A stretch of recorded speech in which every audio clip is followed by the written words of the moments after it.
Hey, Leon, good morning. It's Andrew Douglas in Memphis. How are you? Doing good, Andrew. How are you, man? I'm doing well. Thank you. We're about 3 minutes Great. out. And then I'll do a Okay. brief introduction, and then I got some video, and we'll start the interview, okay? Love it, man. Thank you so much. Thank you. Congratulations on all your success, by the way. Thanks, man. Really appreciate it. Have you ever It's been to been a wild Memphis? ride. A long time ago, I did a halftime show for the Grizzlies, and then I've been down there to do a lot of private corporate stuff. But this is our first public show in the area in a long time, so we're excited. Okay, awesome. Awesome. I may ask you about that. Cool. Yeah, wherever you want to go, lead the way. Okay, sounds good. Talk to you in a couple minutes. Yep.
Good morning, everyone. Welcome back to the Action News 5 Digital Desk. Well, I have got a treat for you. Have you seen this illusionist? His name is Leon Etienne, and he is playing in downtown Memphis. Later this month, he's been on all kinds of different shows, national television, America's Got Talent, Jimmy Fallon, Masters of Illusion, Penn and Teller. Amazing stuff here. He is recognized for his charisma, fast-paced, high-energy, rock and roll edge performance style, and an incredible no-nonsense approach to magic. And joining me on the Action News 5 Digital Desk, I have Leon joining us right now to talk about the show that's coming up April 18th. Leon, it's nice to meet you. Tell me a little bit about your background. Good morning. So great to meet you too, man. Thank you so much for having me.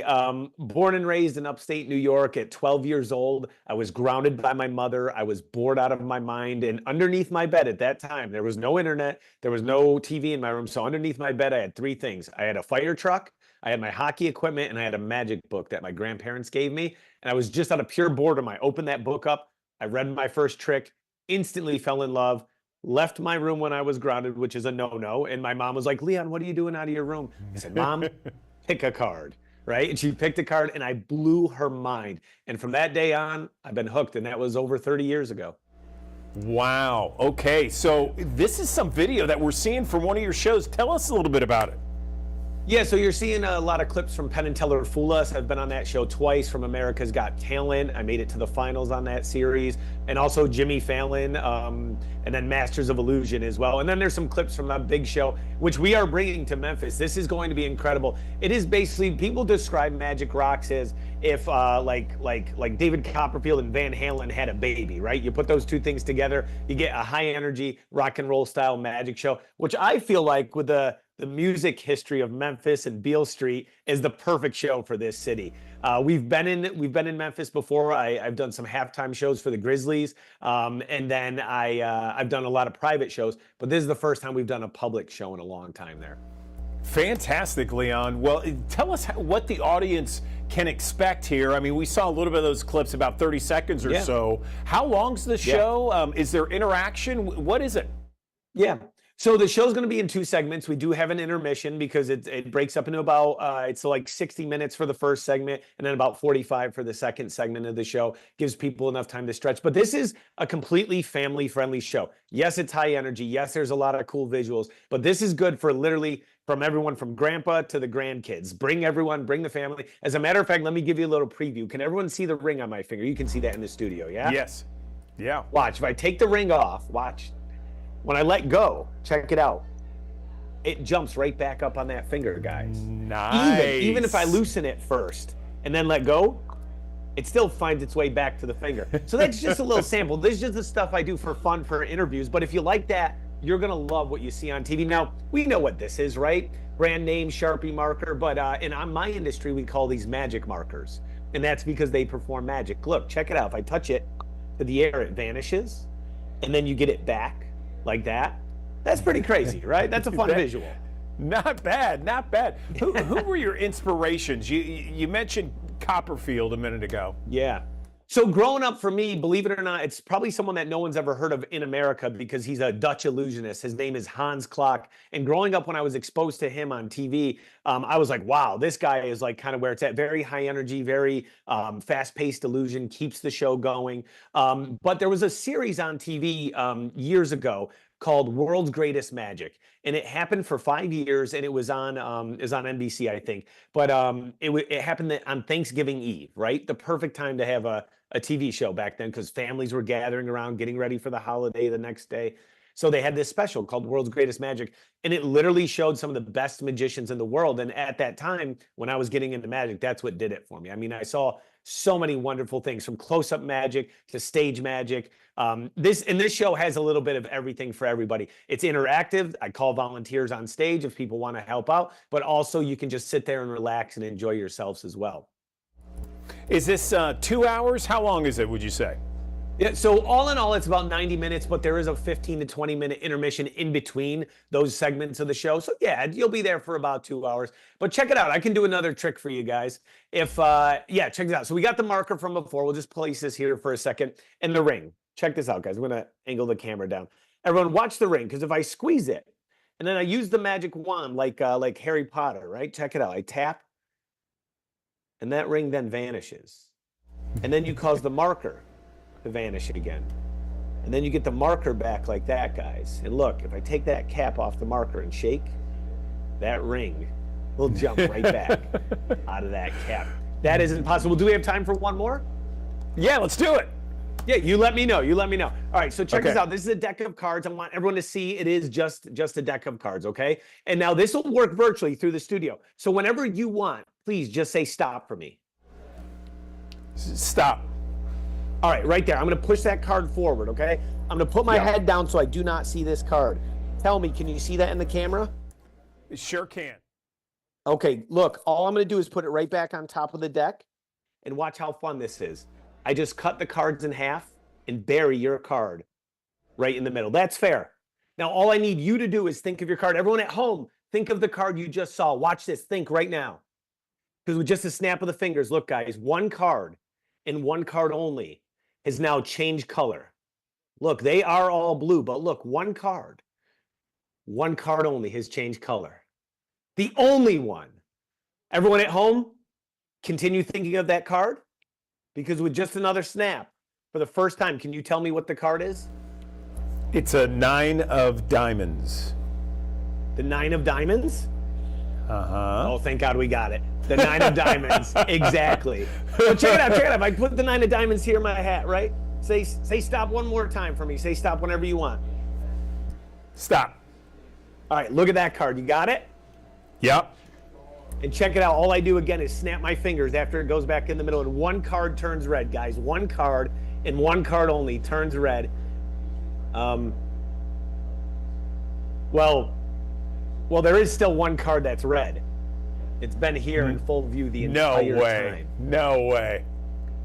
Check it out, guys. Hopefully your card. Oh, exactly. very Magic impressive. Rocks, guys. Come see us in a couple weeks at the Hollerin Center. It's going to be awesome. Very, very impressive, Leon. Appreciate it. Thanks for coming on the digital desk. Good luck on your tour. Congratulations on all your success. We'll see you on April 18th. Thank you, guys. You rock. You rock as well. Appreciate that. Another live look from our high five camera as we go to break on this beautiful Monday. 54 degrees, 9:09 is the time. We're back in 1 minute on Action News 5's digital desk. Great job, Leon. That was really impressive. Yeah, man. Thank you so much, man. I really appreciate it. I really appreciate the support and the airtime. Yeah, absolutely. We'll see you on the 18th. Good luck. All right. Thank you, sir. Okay, thank you.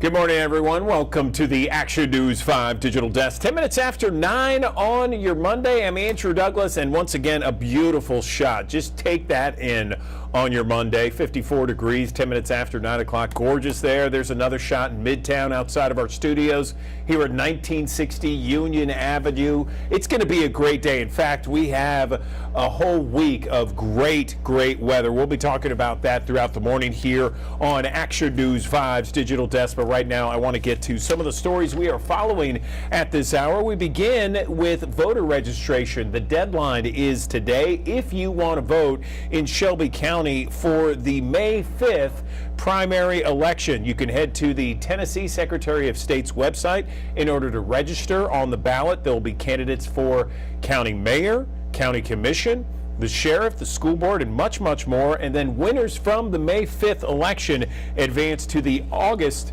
6th general election. Let's talk now about what happened in Mississippi. A $1,000 reward on the table for information in the shooting death of a Mississippi police dog, Floki, a canine at the Marshall County Correctional Facility in Holly Springs, was shot and killed on Wednesday night while patrolling the outside grounds. A corrections commissioner, Burl Kane, is personally offering the reward for information leading to a conviction. Under Mississippi law, killing or injuring a public service animal carries a maximum $5,000 fine and up to 5 years in prison. In just hours, Tennessee state lawmakers are going to decide on a bill that would let certain school employees, like school resource officers, conduct physical searches of students. This includes their belongings, their cars. It extends to visitors of the school. If passed, the bill would require schools to tell parents and guardians about any threats of violence within 48 hours if that school determines the threat is credible.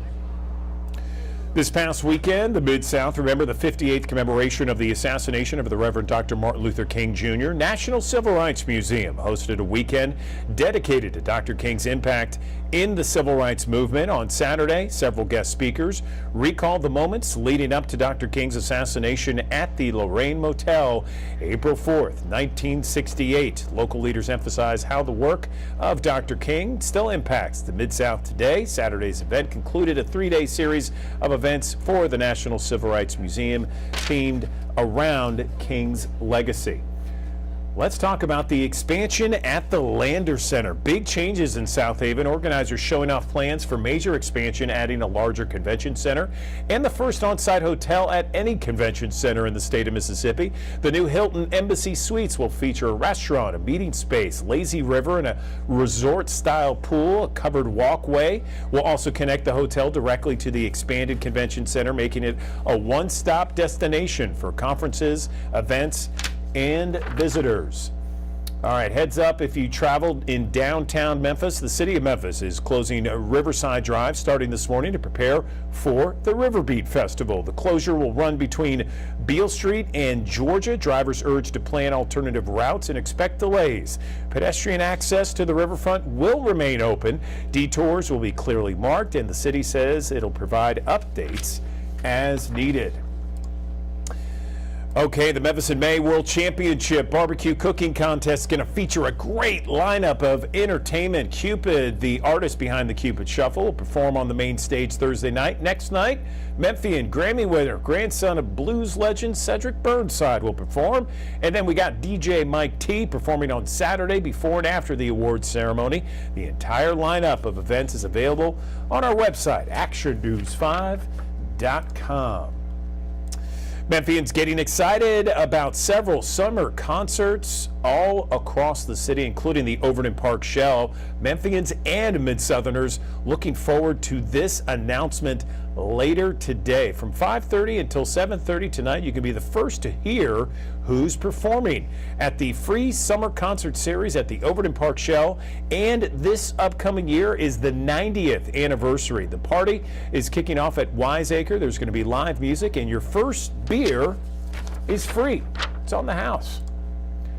All right, tonight, native Memphian KJ Willis back on NBC's The Voice, continuing his run on season 29. The 35-year-old barber on Team Legend is now on to the next round of the competition. Tonight's part of the knockout rounds where coaches pair team members against each other.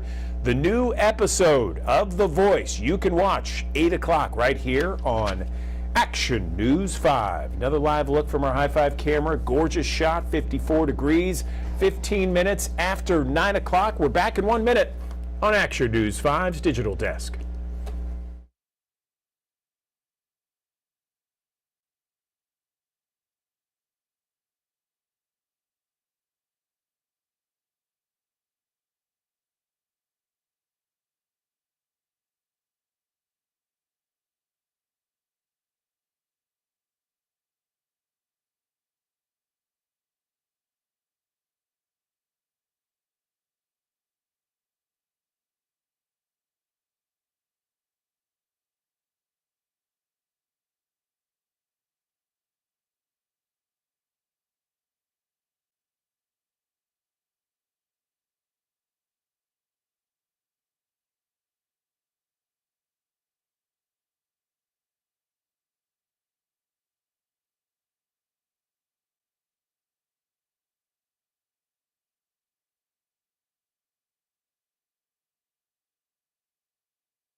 Good morning, everyone. Welcome back to the Action News 5 digital desk.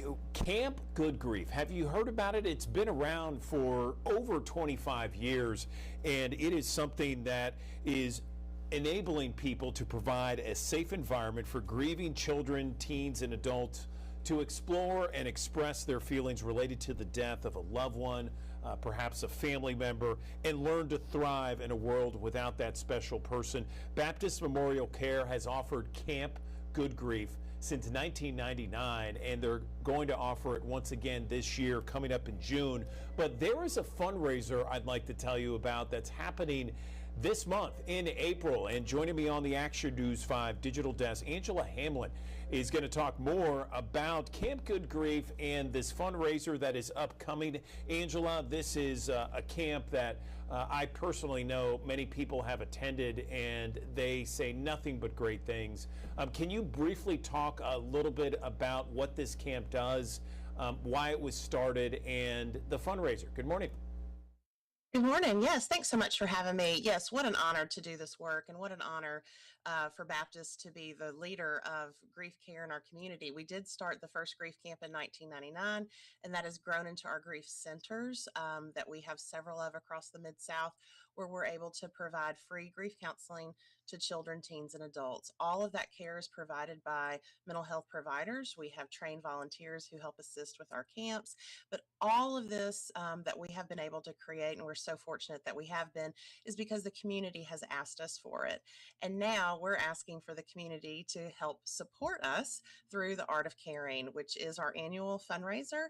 This year, it's Thursday, April 16th from 6 to 8:30 at the FedEx Event Center at Shelby Farms. It's a wonderful night.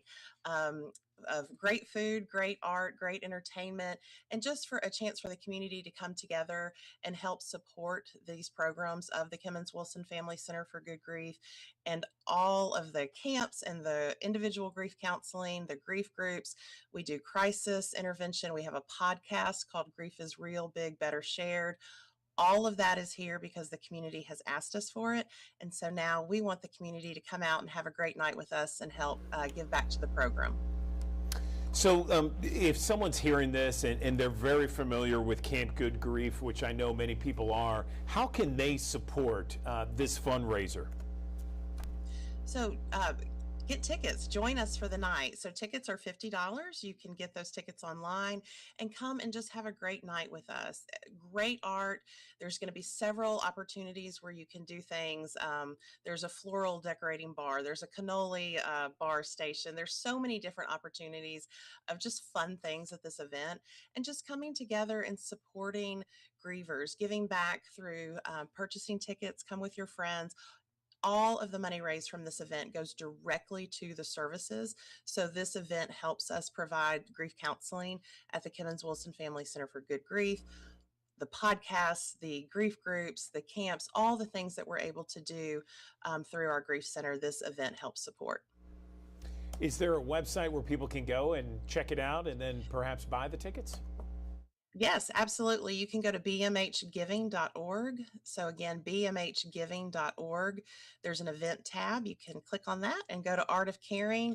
You can purchase tickets. The art will be up April 9th, and you can start, you can see the art in advance, and you can even start bidding on April 9th. So we would love for people to join us just to help come and give back to the grievers of our community and to the programs that we're so proud to be able to provide. This is Camp Good Grief. This is a free camp. Can you talk about when it's going to be and perhaps ways that people can get involved in that too?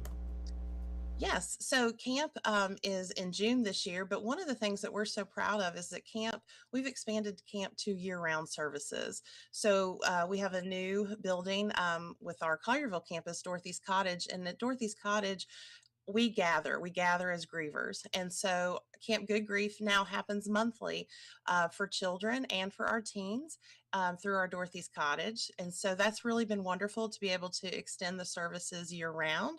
But we still do have our summer camp in June, and people can always support us through donations, through volunteering. And so if you're ever interested in that, you can find out all about us at our website, baptistgriefcenters.org.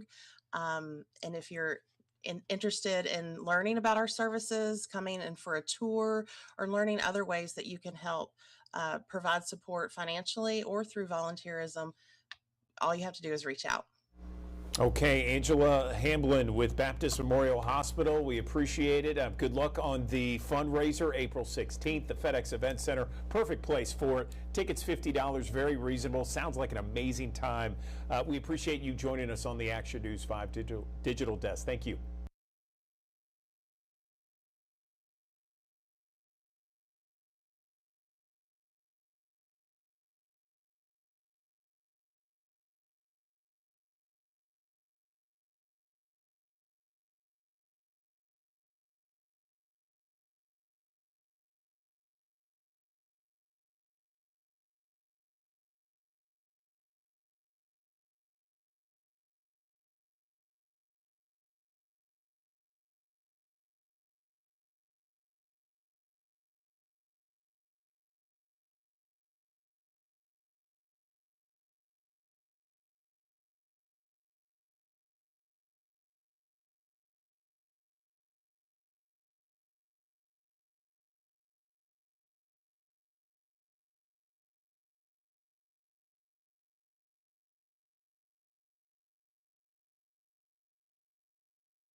Good morning, everyone. Welcome back to the Action News 5 Digital Desk. We always love checking in with our mayors all across the Mid-South and the suburb in Shelby County, the largest suburb of Shelby County. We got the mayor on the line, David Parsons, joining us as he does each and every month here on the Action News 5 Digital Desk.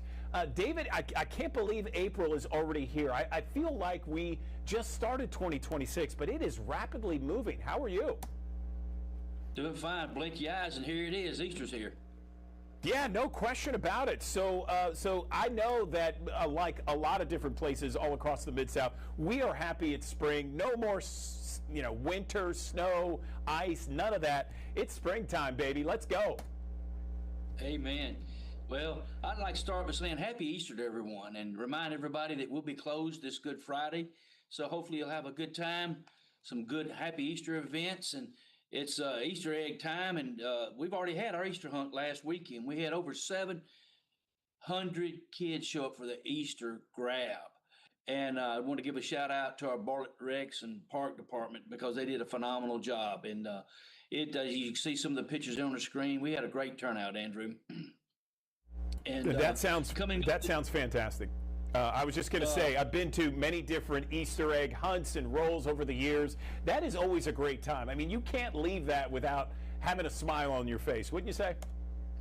Yeah, and bounce houses and beeping eggs for those that the hearing impaired. It was just a good time. It's just a good time. Good community event.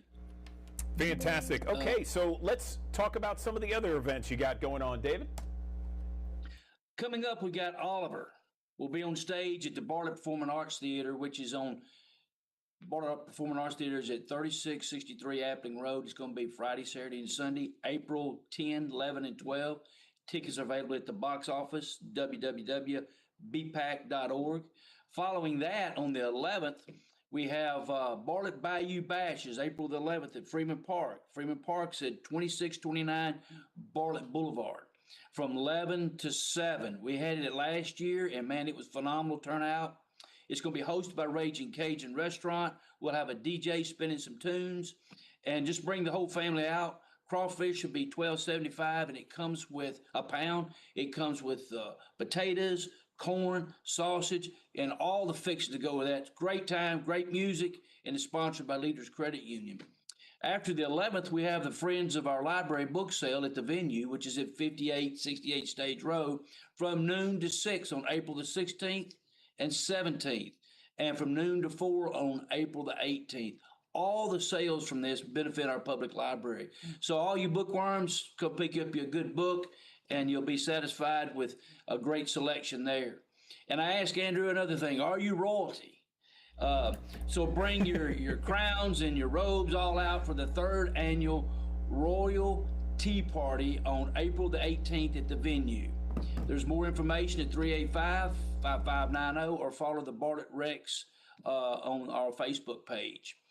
And then there's still more to come, Andrew. Our Bartlett City Beautiful annual plant sale at Freeman Park. Again, that's at 2629 Bartlett Boulevard on April the 24th and 26th. And all the sales from that benefit our City Beautiful. And then some of the folks out there say, what does the City Beautiful Commission does? They're the ones that planting trees, making investments in our parks with plants. You drive down the road, you see those planters on the side of the road. They're the ones that keep those fresh with flowers and all. So it's a great, I always go down there and buy a pickup load of annuals and stuff around the house that I want to have plenty of color around there. That's a good place to go. Following that, the Mid-South Card Show is back on April the 25th at the venue. That's at 9 to 3. And if you sports cards, non-sports cards, and all your collectibles, it's a great place to go and just a little throwback and go get all the little collectibles that you're looking for all those folks like that. And Andrew, we close out in May. Again, I just want to remind everybody that there's a lot going on in Bartlett, but in May, we bring back the Food Truck Fridays and the Farmers Market. And you can see more information on that. Follow the summer. Follow us on the Facebook page, and there's events all summer long. So a lot going on, a lot to be thankful for. Spring weather's here. Easter's here. Let's enjoy. I love it. Great suit, by the way, David. Thank you so much. Enjoy. the rest of April. We appreciate your time on the digital desk. Thank you.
Welcome back to the Action News 5 Digital Desk. When it comes to finding different things about new restaurants, happy hours, some new bars, all kinds of events throughout the year, there is the one place I go to every single time. Perhaps you're looking for something to do this weekend. It is the I Love Memphis blog, and the person who runs it, Jalen Suchek, joining us once again on the Action News 5 Digital Desk. We were having some fun with Jalen as we were setting up for this interview, and I got you on the April Fool's hook, line, and sinker. Jalen, how are you this morning? You did, and I needed the reminder that it was April Fool's, so now that I cannot be got for the rest of the day because I forgot we were already in April, which is crazy. It has moved so fast. I gotta say, like, wow. I mean, it just felt like we just entered 2026. Here we are in April, and wow, the festival season is upon us, isn't it? Yes, definitely. I think it's safe to say that April might be one of the busiest months in Memphis. Maybe it's April and September. It's like those weekends where everything's happening the same day, and you're just gonna have to pray that you can try and hit everything you want to do because there's a lot happening. I think we have a blog right now that's running for April events, and it has 30 plus things going on, and those are just big events and festivals, but there's definitely a lot of festivals this month that are happening. I know you want to hit on a few. I don't have the graphics today, but we'd love to hear them. Yeah, we got what? So I kind of kept it with like kind of the high level food and drink festivals, but there's so many that I even had to miss some of them. So we're going to go through as many as we can. But the first one, and these will all be in order that they're happening. So the first big one that's coming up is Taste the Rarity. That's on April 11th, and it runs from 4 to 8. I don't know if you've been to this, Andrew, or know much about it, but it's Wiseacre's big beer festival. This is the 11th year they're doing, and this is definitely the biggest beer festival that happens in Memphis. So you purchase the tickets. Tickets are about $50. You'll get a wristband, a taster glass, and 4 hours of unlimited samples and pours. And then they bring breweries in, not just from the Memphis area, but kind of all over. So you really never know who's going to be there, and they're going to be pouring a bunch of different styles of beer. So you're likely to find something that you like in the mix. And also fun this year, Wiseacre has really kind of elevated their entertainment with their events and having music. So there's going to be a live concert that will be happening alongside the ticketed festival. So again, that's April 11th for Taste the Rarity. And then another one that's happening the next day. So if you have a festival that is all beer samples, picture this with mimosas. So that's Mimosa Festival Memphis, and that's happening April 12th from 11 a.m. to 5 p.m. And this is going to be back on Tom Lee Park along the riverfront. They do 2 of these events a year. And so most recently it was at AutoZone Park. So they're back to the river, which is a great vibe in the spring, being on there. And they'll have the same thing. They have live music, local vendors. They'll have a bunch of stations set up. And you'll be able to just take your kind of your little mimosa flute, champagne flute, and have a bunch of different samples. And then new this year is going to be a French 75 station. So, of course, both of those events are 21 and up only. They have limited tickets. For Mimosa Festival, it's $55. And they always do a theme, a color. So the color is red. So you're definitely encouraged to dress the part. And if you don't, you will stand out because I see people show up and they do the colors accordingly. So those are 2 of the big beer and mimosa festivals. And we're just going to keep going. April 17th and 18th, we're switching to music. This is the Shell Days Music Festival happening at Overton Park Shell. This is put on by Mempho, and doors will be opening up at 4 p.m. for this. So this is 2 nights of live music again at the Shell. The Friday night is going to be headlined by Old Crow Medicine Show, and Molly Tuttle will also be performing The Last Reveille. And more. And then on Saturday, it's going to be headlined by Green Sky Bluegrass, and you'll have a bunch of other performers there as well. So it's kind of like good kickoff, laid back. Like sometimes, I think people can be a little bit more intimidated by a music festival and the crowds that it can have. This is a really good, intimate, laid back one that you can hit, and really a good opener for the Shell season, which will kick off later this month. And I think next Monday is when they're going to be announcing the summer schedule. So that's an exciting thing to put on the radar as well. Andrew, do you have any questions before I keep going? I feel like I'm just talking at you. I love it. I can listen all day long to you, Jalen. I have to say, the Overton Park Shell is one of the best venues, and I feel like it's so underrated to watch music there. I mean, it doesn't matter really who's playing, because it's just so nice. And when you get like a nice night out, I mean, hitting the Overton Park Shell for some music, some cool vibes, it's 10 out of 10. Yes, and it's a really good storied season for it. They're going to be in September celebrating the 90th anniversary with a Booker T show, so that'll be great. But again, yeah, the Shell is just a must. You can bring out your own blanket, your chairs, your own drinks and food, and just have a good night out. And it really doesn't matter who is playing. You don't need to know. It's always good. It's a great way to learn new music. So yeah, I agree with you. I've that. done the same thing where you bring a bunch of friends. Hey, come on. In fact, the last time I went, I told some friends, I was like, hey, make sure you join us. And they're like, okay, how much do we owe you for the tickets? I'm like, it's free, man. Don't even worry about it. It was so awesome. And then you were mentioning some of the different festivals down by the river, the Mimosa Festival. I think that's a great idea. I mean, mimosas right by the river there, perfect. Yeah, and we have another great riverfront back-to-back festival day. So on April 18th, it's going to be the World Championship Hot Wing Contest and Festival. That's going to be at Riverside Drive, right along River Garden Park. And then the next day is also the Raging Cajun Crawfish Festival happening at the same location. But if you haven't been to the Hot Wing Contest, I highly, highly, highly recommend this. I like to tell people, explain it as kind of like a barbecue fest, but a little bit more inviting if you don't know people, because you can actually eat the wings that these teams are making and competing with. And it's super fun. It's the same kind of style, like people are having a good time. They decorate their tents, they get all in it, and the competition is definitely very fierce. Everyone approaches their wings a little bit differently. And so like all the proceeds for this go to support the Ronald McDonald House in St. Jude. So it's for a good cause. But I think it's that the first 500 tickets that you purchase, you'll get 2 free wing bucks. And then from there, you can kind of buy tickets or give $1 to the teams, and be able to sample wings from all the different tents that they have set up. And it's fun because, these teams are also competing for the public vote, and they want people to come buy their wings. And so they have the most money in the till at the end of the day, which again goes to support Ronald McDonald House in St. Jude. And it's fun. They have 2 music stages. There'll be a second line parade, a dance contest.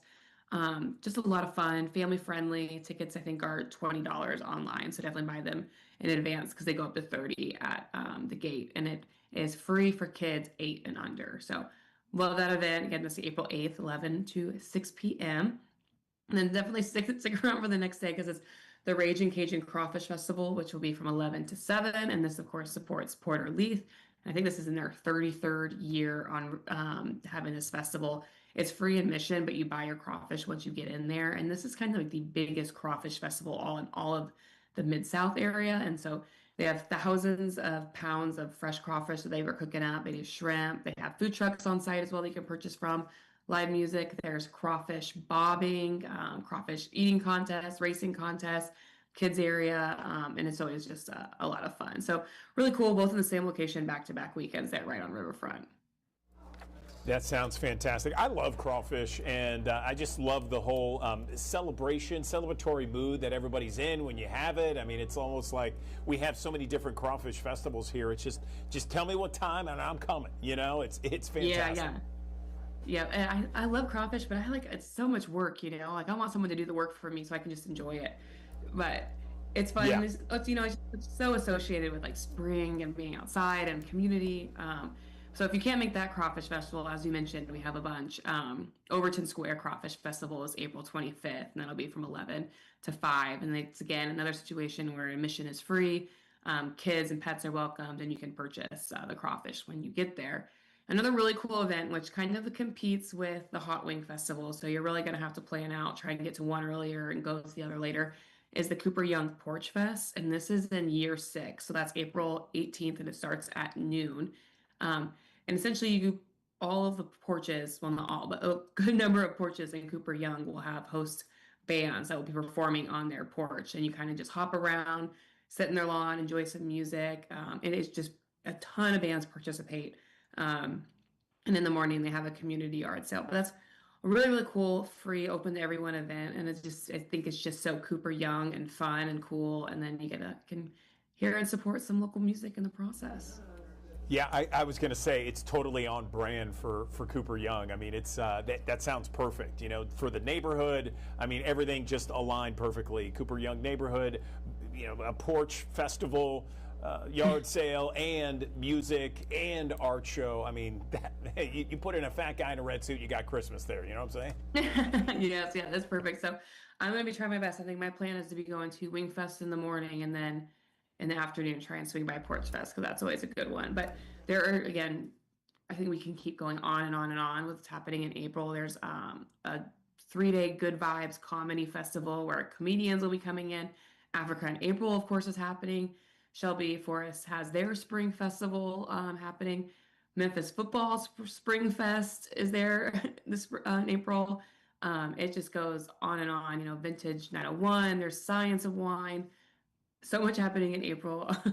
And we, again, document all that in our 30 plus events happening in April guide that if you go to ilovememphisblog.com, it's right there on the center page. And of course, we also have Easter coming up this weekend and have guides for that as well. Yeah, excellent, excellent. ilovememphisblog.com. Jalen Suchek, we appreciate your time as always on the digital desk. Thank you. Thanks.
Good morning, everyone. Welcome back to the Action News 5 Digital Desk. 9:41 is the time on your Monday. Taking a live look from our High 5 camera. Gorgeous out there, 54 degrees as you get going on this Monday. We got your forecast, full 7-day forecast coming up in just a little bit. But first, I want to get to some of the stories we are following at this hour. And we begin with voter registration if you want to vote in the May 5th primary. Today is the deadline, so you want to head over to the Tennessee Secretary of State's website in order to register.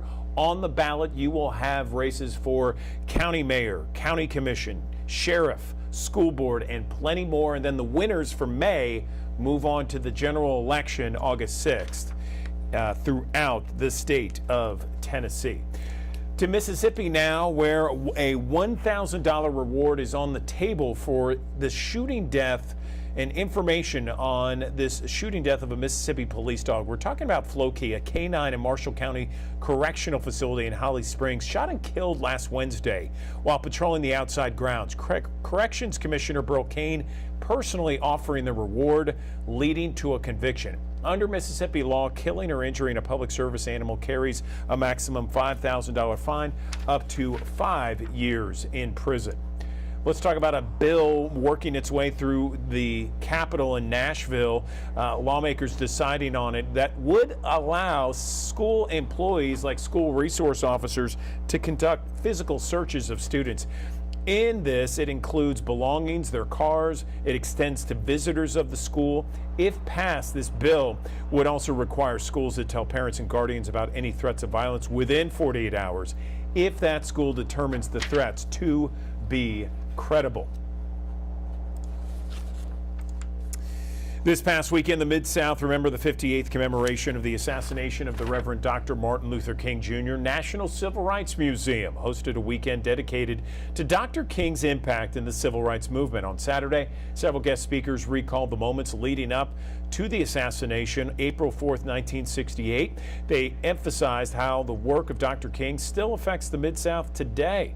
Saturday's event concluded a 3-day series of events for the National Civil Rights Museum.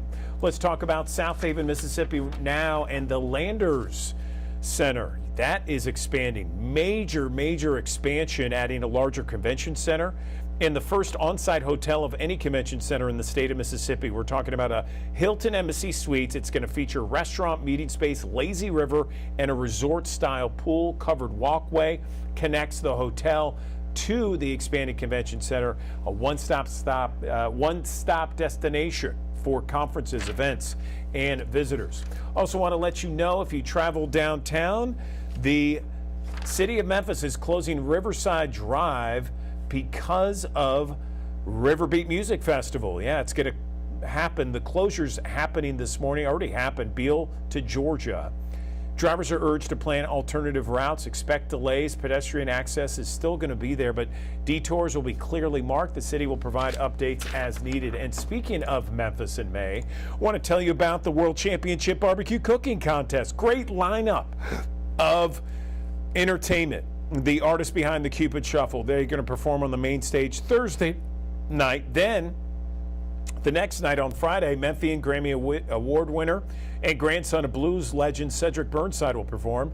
Then DJ Mike T is going to perform Saturday before and after the awards. The entire lineup is available on our website, actionnews5.com. Memphians, Mid-Southerners getting excited about several summer concerts around the city at the Overton Park Shell. What a great venue. From 5:30 until 7:30 tonight, you can be the first to hear who is performing at the Overton Park Shell's free summer concert series. It's the 90th anniversary, and the kickoff party is happening at Wiseacre. There's going to be live music there, and the first beer is on the house. And let's talk about the big NBC's The Voice contest tonight. Native Memphian KJ Willis is back on tonight's broadcast. 35-year-old Barber on Team Legend, now on to the next round of the competition. It's the knockout rounds where coaches pair team members against each other. New episode will begin tonight on Action News 5 beginning at 8 o'clock. We're going to take a live look right now from our High Five camera downtown. We're back in 1 minute with your full forecast.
Thanks for joining us here on the Action News 5 Digital Desk. I'm First Alert meteorologist Patrick Ellis. Beautiful couple of days here across the Mid-South. If you're a fan of warmer weather, this is going to be the forecast for you. If you're looking for some dry weather to get out and garden in the lawn, I think you're going to be in good shape here as well here the coming days. And also for the gardeners, I think you can go ahead and start planting with some confidence here. Temperatures today into the lower 70s, some sprinkled in upper 60s in a few spots here. We'll call it mostly to partly sunny sunny skies with some high cloud souls streaking through the skies with a northeasterly wind about 5 to 10 miles per hour. The final home game of the Memphis Grizzlies season at FedEx Forum, 7 p.m. tip-off. Temperatures will be in the low 70s as you're heading to the game. Will drop off to about 60 degrees or so as you're heading home, going up against the Cleveland Cavaliers. The extended forecast still on a warmer note for us. We'll probably start off in the upper 40s, close to 50 degrees again early on Tuesday morning, on our way to the low 70s through the afternoon hours. Not a bad way to get through a Tuesday, to be honest with you. Of course, as we get back into the groove of things, more students getting back into school after the long Easter holiday weekend. MSCS will get back in session on Tuesday.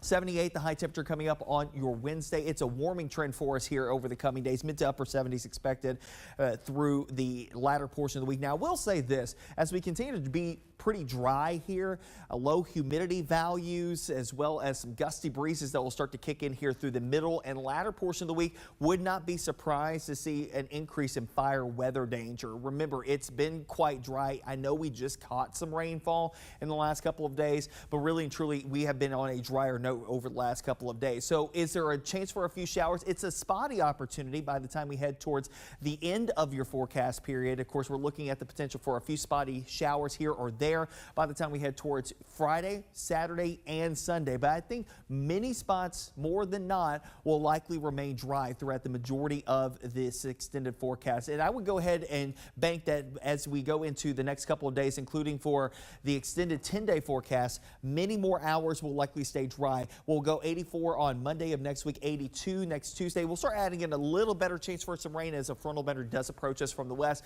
That'll take us into the middle and latter portion of the week. In the meantime, though, the weather pretty quiet in the meantime. If you do need to get outside to do some planting, do some gardening, do some yard work, I think you're good to go all week long. And as I mentioned, I think that we have passed the crest of where we don't have to tangle with any frost or freezes. Now, we could still have a frost as late as mid-May, but it looks like right now most indications keep us on a warmer note throughout the remainder of this 10-day forecast and probably beyond as well.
Good morning. Welcome back to the Action News 5 Digital Desk. I want to show you these pictures. This is from Memphis Botanic Gardens Spring Plant Sale, and it is back once again, and it is open to the public, and it is always a great time, kind of signifying that we are back once again in the spring season. I got Wyatt Peterson joining me on the Action News 5 Digital Desk. He's the greenhouse manager at Memphis Botanic Garden, a very important job there at Memphis Botanic Garden. How's it going over there, Wyatt? Good morning. Oh, it's going great. Good morning. This weather we've had recently is just outstanding. I mean, the blooms we've had, it's been a great few days here at the garden. Everything's really waking up and popping out. We're getting ready for this plant sale. We're very excited about it. So yeah, I'm going to go over a couple plants we have here, if you don't mind. Awesome. Go for it. So this is our old-fashioned bleeding hearts. It's putting on a show. I wanted to bring it out. I mean, look at these blooms. They hang upside down. They go along this here branch. A great show every year. It's a perennial, so you put it in the ground once and it always comes back. And that's like a part sun, part shade kind of plant. Now this is a full sun. This is our creeping phlox. It's also putting on a show for us. This thing, very tough plant. Put it in the ground, it's going to creep. It's going to fill up your garden. These beautiful blooms every year. So those are two things I'm pretty excited about. But we've also got a new event coming up as part of the plant sale. If you don't mind me going over that real quick. Let's hear it, bro. So we've got the preview party. So this is new. It is a 21 plus early access ticketed event. So that is going to be April 15th. That is 5 to 8 p.m. Like I said, you can, it's early access. Tickets are 25 for non-members and 20 for members. You get a cocktail, get to come in and browse the evening before the plant sales really start, and get early access to all of your favorite selection. So that's something we're really excited about. That's a Wednesday evening. So let me ask you this, because my understanding is that the spring plant sale for members only is on April 10th, and then it's open to the public April 11th and 12th from 9 until 4. Is that accurate? And again, tell me about the April 15th event. Here, I'll go over. That's not accurate, but that's okay. I'll go over the what we've got this year. So April 15th, 5 to 8 p.m. is the preview party. We've got April 16th, 12 to 6 p.m. April 17th, 10 to 6 p.m. and 10 a.m. to 6 p.m. and April 18th, 10 a.m. to 6 p.m. Okay, appreciate that. You're giving us the accurate dates there, so I appreciate that. Now, tell me, some of these pictures here that we got. This is from last year or previous years, right? Yes, that's correct. And people are having a good time there and picking up their plants. You know, one thing that I really like about this plant sale that we offer here is that, you know, community members in Memphis can come in. They can talk to our horticulturists. Our horticulturists have selected this plant palette, everything being sold. It's stuff that works here in this region. And as you know, this is a tough region for some plants. We get some extreme weather. It's untimely weather, and it is very extreme. So we're selecting plants that won't fail. They will work for you. They work in this region, and they put on a great show for you. And more importantly, they fit into the Memphis palette. We have a beautiful city. We have a great canopy. We always have awesome azalea blooms everywhere. This stuff will fit into your lawn. It will look right. It will complement everything, and it will help the ecosystem, and it will help the neighborhoods be more beautiful. I love that. I love that a lot, Wyatt. And again, I just want to push to your website to go over the different dates and how much things cost in order to go. There's a cost associated to the spring plant sale, is there not? There's a cost associated to the preview party. The preview party, again, is April 15th. It's 5 to 8 p.m. It is $20 for MBG members and $25 for non-members. And that's exclusive early access to all of our selections. Gotcha. And the 16th, 17th, and 18th, is there a cost there? No, not at all. Please, okay. Please come. Come for free. Yeah. Okay, and once again, give us the website so everybody knows. mbg.org is our main website. That's actually it's membg.org, and you can learn more about our plant sales, our dates, and all other upcoming events here at the garden. And I just want to say that everybody's patronage at this garden, it supports everything we do here. And we're really trying to grow a more beautiful Memphis. So all of your support, we really appreciate it, and it helps us very much. It helps the city. No question about it. One more thing, Wyatt, that I think gets overlooked a lot of times, and you just brought it up a moment ago, is the fact that there are experts there at the plant sale to kind of guide people on what would work best in any kind of setting in your garden, shade, lots of sun, that sort of thing, right? Yes, sir. Our expert horticulturists will be here to answer any of your questions and help you pick out the right plants for your space. Perfect. Wyatt Peterson, greenhouse manager at Memphis Botanic Garden, joining us on the Action News 5 digital desk, talking about the annual plant sale there next month in April. Well, of course, 15th is a preview, and then you got 16th, 17th, and 18th. You can go to MENBG.org MEMB. What is it again? MBG, right? MEMBG, yeah, MEMBG, like Memphis. MEMBG.org. It's kind of a Yeah, mouthful, I know. yeah. It's a tough one. Yeah, it's a mouthful. Listen, Wyatt, thanks so much. We appreciate your time on the Digital Thank Desk. you. Thank you.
Good morning. Welcome back to the Action News 5 Digital Desk. 1 in 10 women will experience postpartum depression after giving birth, and it usually can last anywhere from 3 to 6 months.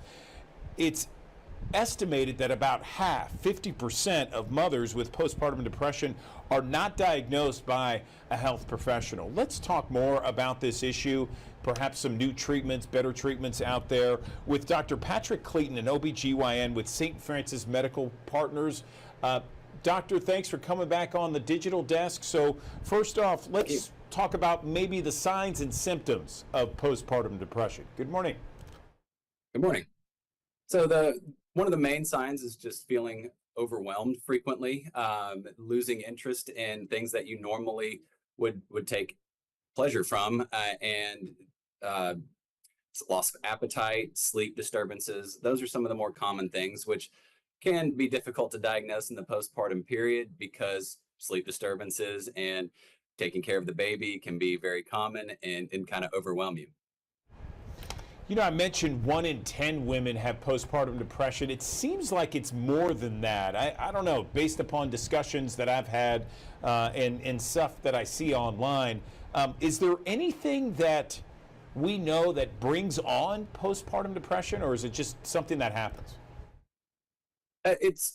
There are risk factors for it, and one of the biggest ones is a history of depression prior to pregnancy or depression during pregnancy. Some of the hormonal shifts that happen in the postpartum period can cause it. But yes, and as you were saying, it does seem like more, and I think that hits to the point that you initially led off with, in that it is an underdiagnosed problem because people don't want to. They feel like it's something they're doing wrong when that's not the case. It's definitely just a normal thing that happens, and it needs to be addressed. No question about it. Again, glad you're here and talking about this issue, informing the thousands of people who watch us here on the Digital Desk each and every day. So let's talk about maybe the treatment out there, and has there been any advancements in some of the treatment? So there are some newer drugs that can be used to help stem the depression symptoms. Classically, there is talking to a counselor, there is medication, and a lot of patients will benefit if you combine both of those and using medication and talking to a counselor or a therapist or psychiatrist. And the other thing is that a lot of these episodes do tend to resolve with time, but there's no reason to suffer in the meantime as we wait for these symptoms to improve and the stress to resolve. You mentioned drugs as a portion of the treatment. Is there anything that's non-drug treatment? That would be where counseling would come in, and also involving a support network, which people with low support networks, that's a risk as well. So involving people around you to help not only with your symptoms, but just helping with care with the baby can alleviate some of the stress on new moms. What do you tell your patients? Going into pregnancy, perhaps you see some of the signs where there might be some postpartum depression? I just encourage patients to speak up. That's the biggest thing is there really shouldn't be a stigma around it. It's a very manageable condition, but the first thing you have to do is ask for help. And that's really where I try and create a very supportive environment in my clinic, and let people know that, or patients know that if you come to me, we will do everything we can do, and you don't need to suffer in silence. Doctor, is there a place online where perhaps someone can get some more information, a trusted source to just read up about it? You could certainly start with just Google and online forums, because again, those are going to be building a support network for people who help. But then again, I would very much encourage patients to reach out to their provider. On top of that, to get professional support networks, as well as just online communities as well. All right, Dr. Patrick Cleeton, OBGYN with St. Francis Medical Partners. We appreciate you coming on the digital desk. It's valuable information, and I know that thousands of people who watch us really appreciate the info. Thanks so much.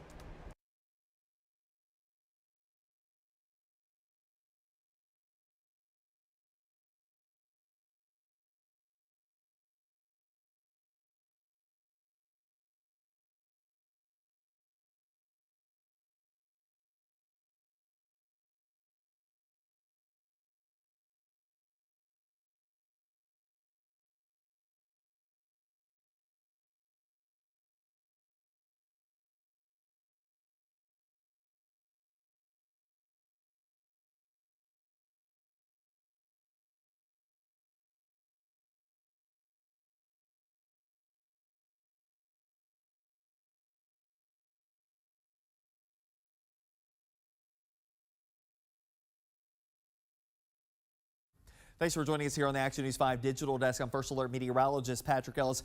Beautiful couple of days here across the Mid-South. If you're a fan of warmer weather, this is going to be the forecast for you. If you're looking for some dry weather to get out and garden in the lawn, I think you're going to be in good shape here as well here the coming days. And also for the gardeners, I think you can go ahead and start planting with some confidence here. Temperatures today into the lower 70s, some sprinkled in upper 60s in a few spots here. We'll call it mostly to partly sunny skies with some high clouds still streaking through the skies with a northeasterly wind about 5 to 10 miles per hour. The final home game of the Memphis Grizzlies season at FedEx Forum, 7 p.m. tip-off. Temperatures will be in the low 70s as you're heading to the game. Will drop off to about 60 degrees or so as you're heading home going up against the Cleveland Cavaliers. The extended forecast still on a warmer note for us. We'll probably start off in the upper 40s, close to 50 degrees again early on Tuesday morning, on our way to the low 70s through the afternoon hours. Not a bad way to get through a Tuesday, to be honest with you. Of course, as we get back into the groove of things, more students getting back into school after the long Easter holiday weekend. MSCS will get back in session on Tuesday. 78, the high temperature coming up on your Wednesday. It's a warming trend for us here over the coming days. Mid to upper 70s expected through the latter portion of the week. Now, I will say this, as we continue to be pretty dry here, low humidity values, as well as some gusty breezes that will start to kick in here through the middle and latter portion of the week. Would not be surprised to see an increase in fire weather danger. Remember, it's been quite dry. I know we just caught some rainfall in the last couple of days, but really and truly, we have been on a drier note over the last couple of days. So is there a chance for a few showers? It's a spotty opportunity by the time we head towards the end of your forecast period. Of course, we're looking at the potential for a few spotty showers here or there by the time we head towards Friday, Saturday, and Sunday. But I think many spots, more than not, will likely remain dry throughout the majority of this extended forecast. And I would go ahead and bank that as we go into the next couple of days, including for the extended 10-day forecast, many more hours will likely stay dry. We'll go 84 on Monday of next week, 82 next Tuesday. We'll start adding in a little better chance for some rain as a frontal boundary does approach us from the west.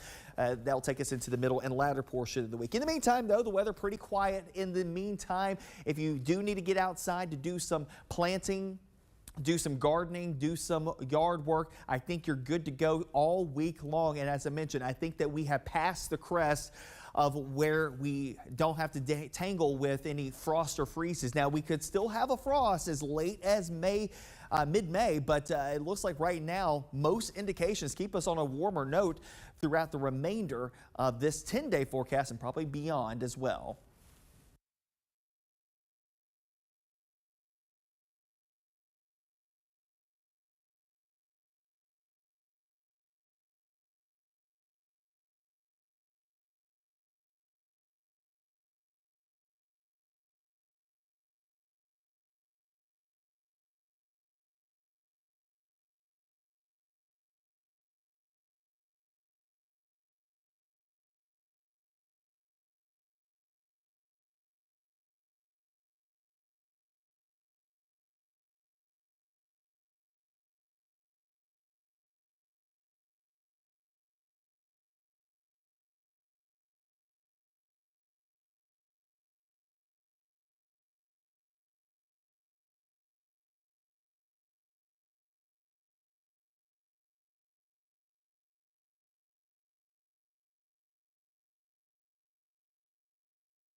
Good morning, everyone. Welcome back to the Action News 5 Digital Desk. So how are those New Year's resolutions going? You know, it's March. A lot of times people drop off on all that. You know, the commitment to get healthier, exercise more, eat right. Sometimes it drops off in the month of March. But if you're still hanging in there, well, we've got an idea and certainly a topic to discuss with two people who are in the know when it comes to health, fitness, diet, exercise. I'm joined on the Action News 5 Digital Desk by Samantha Pennington, studio leader, John Broadway, a personal trainer. Both work at Lifetime Fitness in Collierville.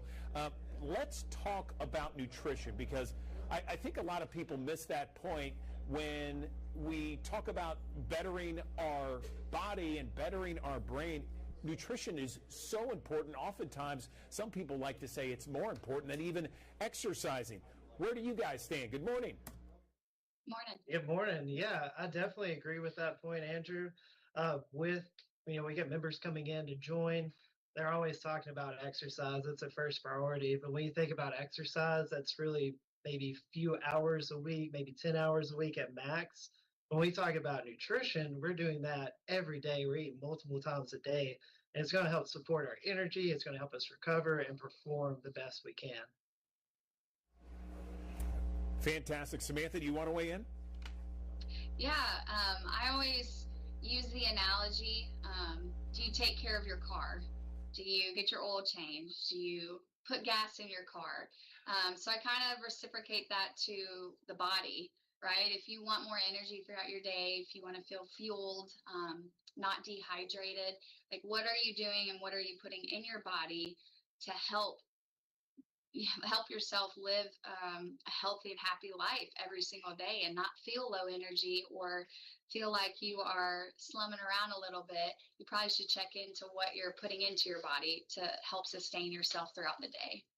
Yeah, no question about it. It's something when you are dealing with a fine, well-oiled machine, anything that you put into it could either have great benefits or could really put you behind the eight ball and you could be really lacking. So let's talk about some of those simple ways to fuel not only our body but our brain as well. And feel free to jump in whenever you guys want to talk about an issue. But yeah, let's talk about those elements of fueling both the body and brain. You want to go first? Yeah. Okay. So I think it all really starts with carbs. A lot of times we hear people say we need to cut back on our carbs, but really carbs, we need those for just our body to function properly. You want to probably shoot for about 45% of your calories coming from carbs. So almost half of your calories coming from carbs. And then you want the carbs because you're going to be able to fuel your workout. We talk about the main fuel source for building muscle, it's going to be your carbs. So if you don't have carbs, kind of like to Samantha's analogy, you're running on empty. We don't want to run on empty when we're trying to build muscle. Yeah. So behind us, we have our protein powder and it's Build. So in Build, we not only have the protein grams in there, but we also have your essential minerals, vitamins, probiotics, your fiber. So it's really important that in addition to our carbs, which is our energy source, that we're intaking that protein as well to help replenish the breakdown that we create while we're working out. I know sometimes it's hard. It is spring break time. People are going on vacation, but being able to balance pleasure, right, of going out to eat and enjoying yourselves with friends, right, it's all in moderation. And so we discussed a little bit that it's just small changes, right? Whether it's you're a little bit more prepared when going on vacation and you bring your protein powder with you, because you know you might be going to a pizza place on the water at the beach, you know. So being mindful and 1% better every day will help bring yourself to that point of, okay, now I'm eating, you know, healthy almost all the time. So it's those little steps along the way that you're going to want to change before that big impact really occurs. Appreciate both of you weighing in on that. Great, valuable information. Let's talk now about sugar intake. So many of us are trying to do our best to watch sugar. It is in everything. I don't have to tell you that. It is certainly an issue for so many people. So how do we watch it, and how do we reduce that intake? Yeah, so biggest thing that I would say is look at your nutrition labels and track how much added sugar that you're taking in. So those natural sugars are okay to take in, but really it's just like you're looking at double-digit added sugars. You probably want to cut back on those, but also track like your serving size, because you may be eating a bigger portion, multiple servings. So instead of eating 2 servings, 3 servings, let's cut it back to 1, and that way we're in moderation. Another thing too is swapping those foods out for natural sugars. So like fruits, veggies is going to be an easy way to make that transition. I like that. That's great. What about hydration? Because, you know, there were a couple trains of thought. So a lot of people are like, oh, you got to drink water. You got to drink 8 ounces of water at least, or eight glasses. You know what I mean? And so the hydration can be an issue. But then there's other people that says, whoa. You need something in that water. You need some sort of electrolytes or salt or whatever. Tell us your best methods. Yeah, so again, behind us, we have our hydrate. It's sitting on top like a little tier. So I teach a lot of heated classes here at Lifetime. We have, you know, hot yoga and hot Pilates. So in those classes, people are usually sweating a lot amount, and in saunas as well. But what they don't know, it's not only drinking enough water prior that day to your class, but also getting your electrolytes in the day before, so that when you're going in, you're completely hydrated, and then you're hydrating even more after that. Just to your point of sodium, the salt intake, that's going to help replenish way more of that sweat that you have lost in your workouts and in your sauna sessions than just water will. Our hydrate, we have a bunch of flavors that are very yummy. So anybody can purchase these off the Lifetime shop. Final question before we let you go, and we're wrapping up here. Fiber in diet is very important. What are some easy ways to get that into our diet? Yeah, I think it goes back to just like veggies, whole grains, like just your natural foods. One of the most important things is look at your nutrition label. You want to try to get foods that have dietary fibers like 3 grams, 5 grams. Not only is the benefit of the fiber, but also those foods are more likely to have vitamins and minerals, heavy doses of them. Yeah, and you know, obviously supplementation is really simple to do. You can throw some fiber in your drink, your protein shakes. Our Build protein powder with that all-in-one is going to have some fiber in there as well.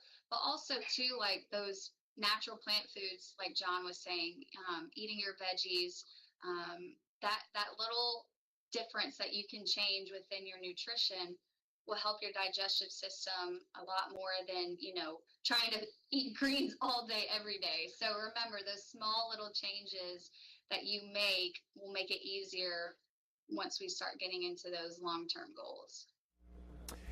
As much as I like to see you guys working out on camera, and we've done that in the past, this is a very important conversation as well. So appreciate you guys, Samantha Pennington and John Broadway, coming on the Digital Desk. Valuable information on nutrition for both your body and your brain. We appreciate your time. Thank you.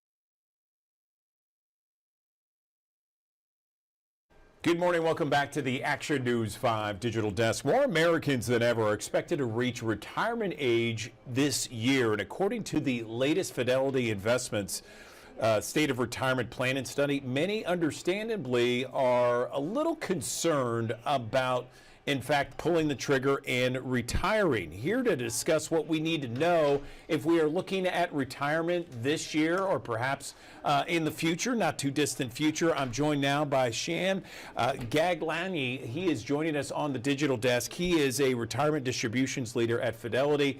Sham, good morning to you. So what did a new study find about how today's retirees are planning for their retirement? Are they concerned? Are they worried that they need to get out of retirement and go back into the workforce? Good morning. Good morning. Thank you for having me. Most retirees are quite positive about their present financial situation, with over 70% saying retirement is going as planned, and even more say it's been more enjoyable than they expected. That said, our study also finds that some have been slightly caught off guard by the rising cost of living and high cost of healthcare.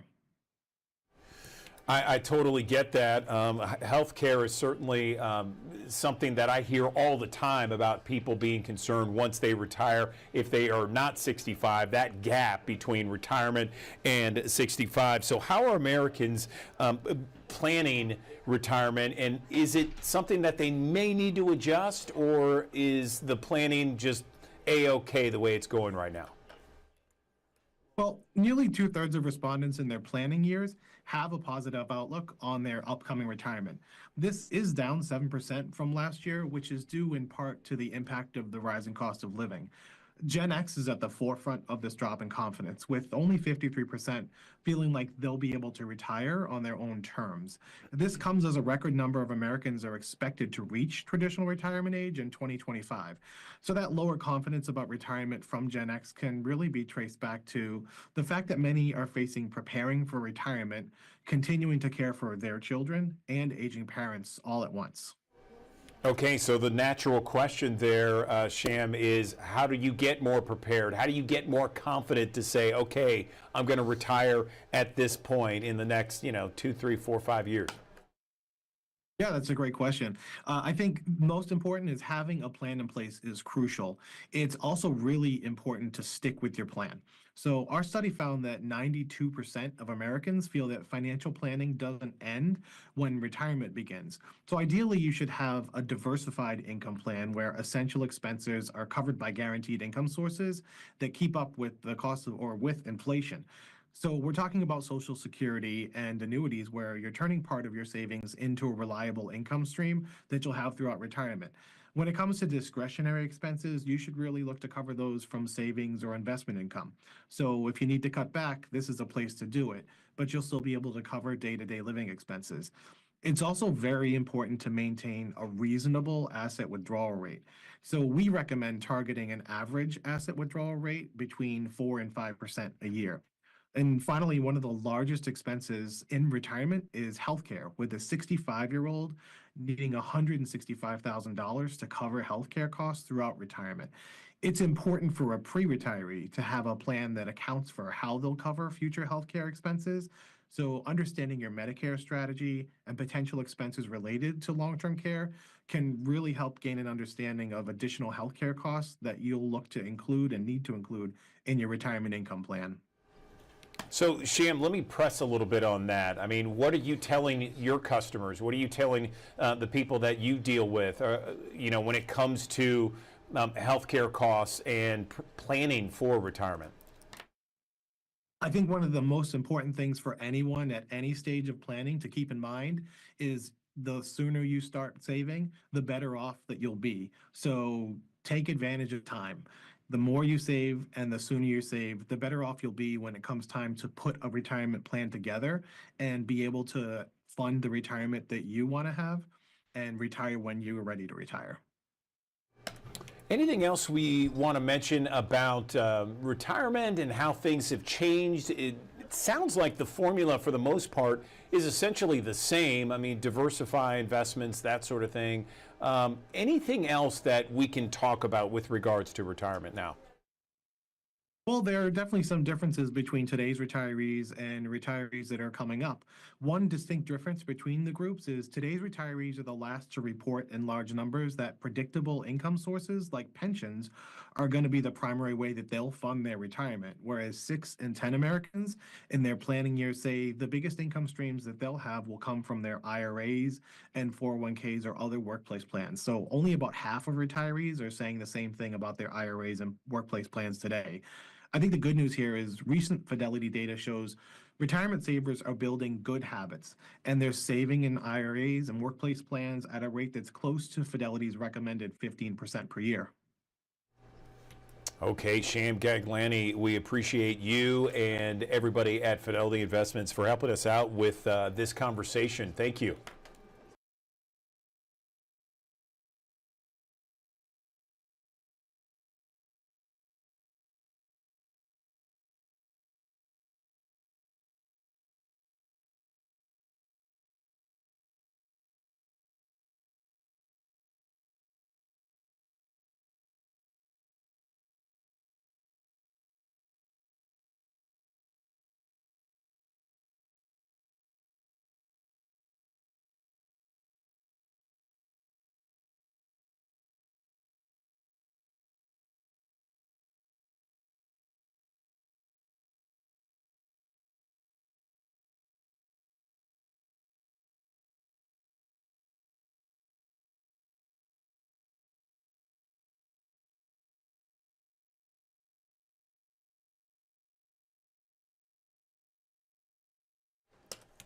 Good morning. Welcome back to the Action News 5 Digital Desk. Let's talk about cholesterol for a minute. We hear about good levels of cholesterol, bad levels of cholesterol. We hear about good and bad cholesterol. Let's bring in someone to decipher what all this means and how we can lead the best healthy life possible. I'm joined right now by Dr. Anna Yang with Regional One Health.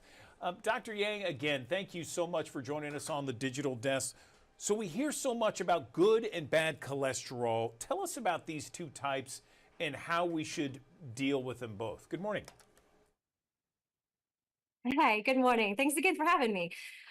So yes, cholesterol can be a little bit difficult to understand. So cholesterol is something that everybody has in their body and everybody needs to have in their body. It's really important for a lot of your body's functions, making cells and some vitamins and different things. So everybody has to have cholesterol. So where cholesterol becomes a problem is when there's too much of it. So when you go to your doctor and you get your cholesterol levels tested, you usually get a whole slew of numbers called the lipid panel. And so on this lipid panel, you might find things like total cholesterol, LDL cholesterol, HDL cholesterol, and triglycerides. So what you hear about when people say bad cholesterol is they're generally referring to that LDL. or the low density lipoprotein. And this is a type of cholesterol. And these are the bad cholesterols because they're responsible for narrowing your blood vessels. They're the ones that if people say, oh, you've got too much cholesterol in your arteries and they're clogging your blood flow and, you're at risk for certain things like, heart disease or strokes. That's what they're talking about, is that LDL. Now, on the flip side, the HDL you actually want more of. So the HDL is, quote unquote, that good cholesterol. And the good thing about the HDL is it actually helps you remove the unwanted cholesterols from your body. So it brings cholesterol back to the liver, is one of the things that it does, to remove some of the cholesterols that you don't want to build up. So that's what makes it, quote unquote, the good cholesterol. So let me ask you, because I know that these numbers have changed over time. There have been numbers where the bad cholesterol or the overall cholesterol can't exceed 200, and now that number's been reduced. Tell me where we are on the proper levels. I'm not even sure if I'm saying it right. Sure. So the most important numbers are really the LDL and the HDL. That total cholesterol number doesn't matter as much as those two, and the ratio of how much LDL versus non-LDL cholesterol that you have. The main non-LDL cholesterol is HDL, but there are other non-LDL cholesterols out there too. So the LDL cholesterol, we would like that number lower. So ideally under 100. Now, certain people who already have some medical conditions may want that number even lower, potentially even, less than 80 or 70, depending on other factors. But in general, LDL under 100 is the goal. The HDL, on the other hand, you want higher. So greater than 40 or 60 or, higher numbers are a good thing for HDL. Okay, so I'm just thinking about my panels when I get blood work done. Sometimes they were like, okay, you got to keep your cholesterol levels under 200. Are they factoring in HDL and LDL with that? So generally with that 200 number, they're talking about the total cholesterol number, which matters as well. But truly the LDL is the more important one that you want lower. Okay. And what about lipoprotein little a? Because that is something that more and more people are talking about. And I'm just wondering if that is a big concern when it comes to heart disease. Yeah, so it's a different number now that people are using to measure, and it does seem to correlate with risk factors for things like heart disease. So even though that number isn't traditionally in your typical lipid panel, sometimes doctors, again, depending on your risk factors and what other medical conditions you have, are ordering this test too as another way to measure the cholesterol levels and your risk and whether or not you need to be on potentially medication to lower your cholesterol. Okay, and what are some of the best ways to improve our cholesterol numbers? So non-medication wise, diet is really where you really need to monitor for your cholesterol. So the majority of the cholesterol that your body needs is already being made by your liver. So you really don't need extra cholesterol. And you get cholesterol from animal products. So these are things like meat or dairy or eggs. So you want to decrease the amount of saturated fat that you're eating. These will contribute to your LDL going up. So saturated fats, especially things that you find in these animal products. But you want to increase instead the diet of good fats. So these are your unsaturated fats. These include things like avocado fats, fats that you get from nuts or seeds or fish. So changing the ratio of where you get fat from your diet will make a big difference. For those who are overweight, even losing just 5 to 10 pounds can make a pretty good difference on your cholesterol numbers. The other thing is increasing fiber, increasing your soluble fiber intake, decreasing your overall calories. These also make a good difference with your cholesterol as well, raising the HDL and lowering the LDL.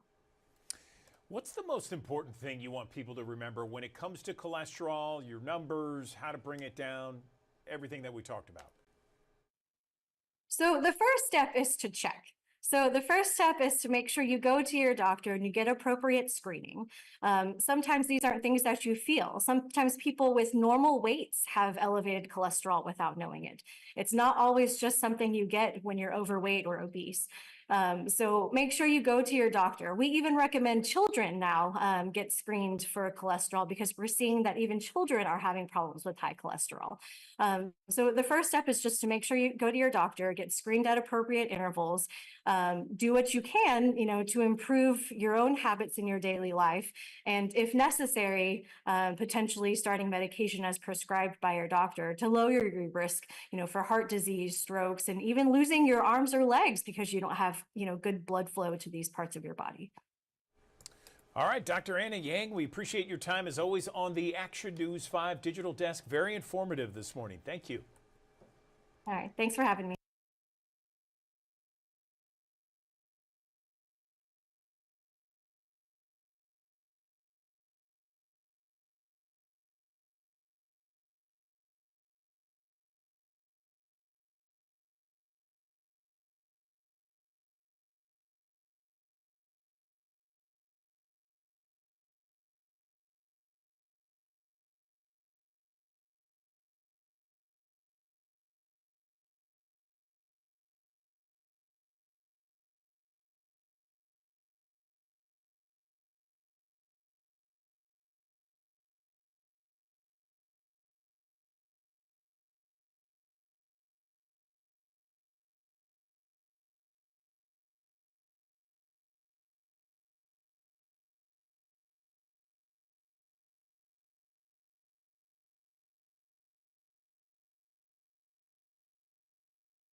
Thanks for joining us here on the Action News 5 digital desk. I'm First Alert meteorologist Patrick Ellis. Beautiful couple of days here across the Mid-South. If you're a fan of warmer weather, this is going to be the forecast for you. If you're looking for some dry weather to get out and garden in the lawn, I think you're going to be in good shape here as well here the coming days. And also for the gardeners, I think you can go ahead and start planting with some confidence here. Temperatures today into the lower 70s, some sprinkled in upper 60s in a few spots here. We'll call it mostly to partly sunny skies with some high cloud souls streaking through the skies with a northeasterly wind about 5 to 10 miles per hour. The final home game of the Memphis Grizzlies season at FedEx Forum, 7 p.m. tip-off. Temperatures will be in the low 70s as you're heading to the game. Will drop off to about 60 degrees or so as you're heading home going up against the Cleveland Cavaliers. The extended forecast still on a warmer note for us. We'll probably start off in the upper 40s, close to 50 degrees again early on Tuesday morning, on our way to the low 70s through the afternoon hours. Not a bad way to get through a Tuesday, to be honest with you. Of course, as we get back into the groove of things, more students getting back into school after the long Easter holiday weekend. MSCS will get back in session on Tuesday. 78, the high temperature coming up on your Wednesday. It's a warming trend for us here over the coming days. Mid to upper 70s expected through the latter portion of the week. Now, I will say this, as we continue to be pretty dry here, low humidity values, as well as some gusty breezes that will start to kick in here through the middle and latter portion of the week. Would not be surprised to see an increase in fire weather danger. Remember, it's been quite dry. I know we just caught some rainfall in the last couple of days, but really and truly, we have been on a drier note over the last couple of days. So is there a chance for a few showers? It's a spotty opportunity by the time we head towards the end of your forecast period. Of course, we're looking at the potential for a few spotty showers here or there by the time we head towards Friday, Saturday, and Sunday. But I think many spots, more than not, will likely remain dry throughout the majority of this extended forecast. And I would go ahead and bank that as we go into the next couple of days, including for the extended 10-day forecast, many more hours will likely stay dry. We'll go 84 on Monday of next week, 82 next Tuesday. We'll start adding in a little better chance for some rain as a frontal boundary does approach us from the west. That'll take us into the middle and latter portion of the week. In the meantime, though, the weather pretty quiet in the meantime. If you do need to get outside to do some planting, do some gardening, do some yard work, I think you're good to go all week long. And as I mentioned, I think that we have passed the crest of where we don't have to tangle with any frost or freezes. Now, we could still have a frost as late as mid-May, but it looks like right now most indications keep us on a warmer note throughout the remainder of this 10-day forecast and probably beyond as well.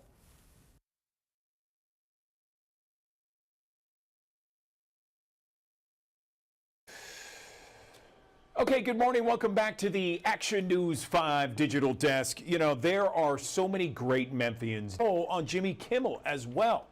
Maybe you've seen him.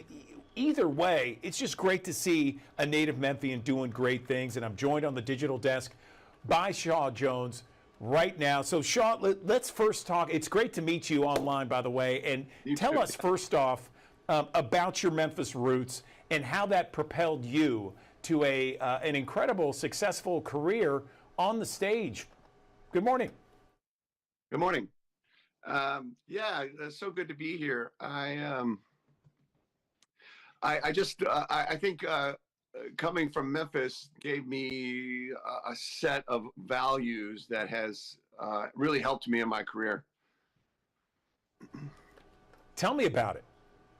I just think that, like, luckily I went to a school in Memphis that gave me the right amount of work ethic, because it takes a lot of work to sustain a career in the arts, I think. I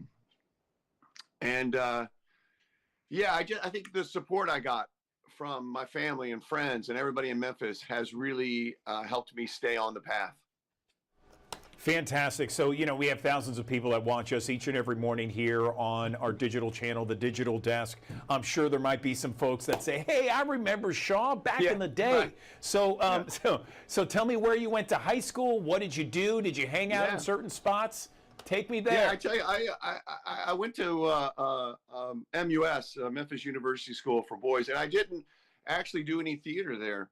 I started my theater career sort of in college and after. But I tell you, I think that, going to MUS in my formative years helped me a lot. It helped me to work on focusing on subjects. I think going to an all-boys school was a big deal for me. I certainly played sports, but I think one of the things that helped me the most was while I was in high school, I started boxing.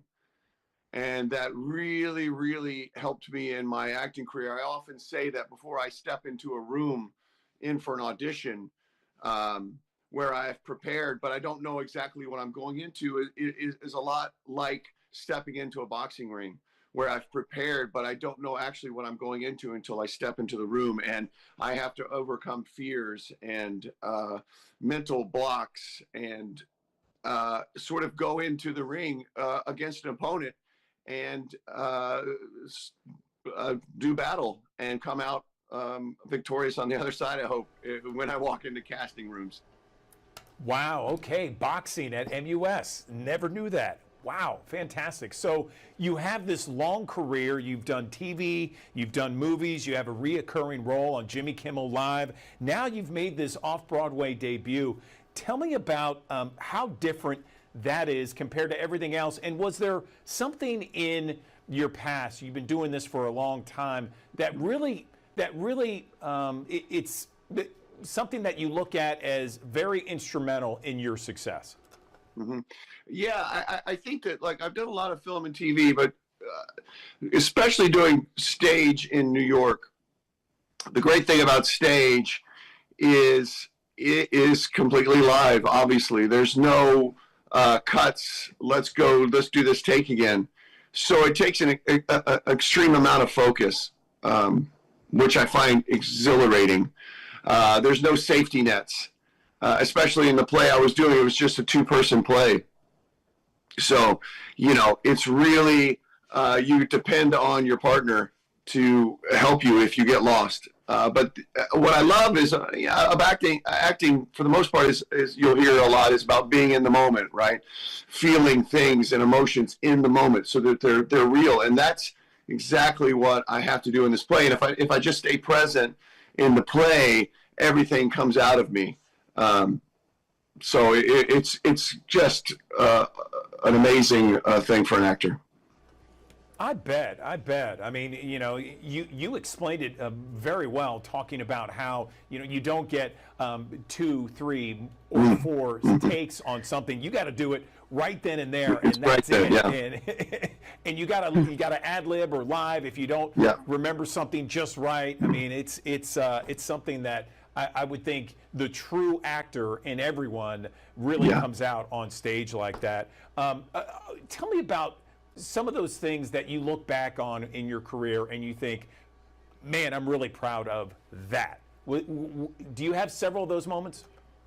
Yeah, you know, one of them really is this play. I'm really proud of the work we did in New York.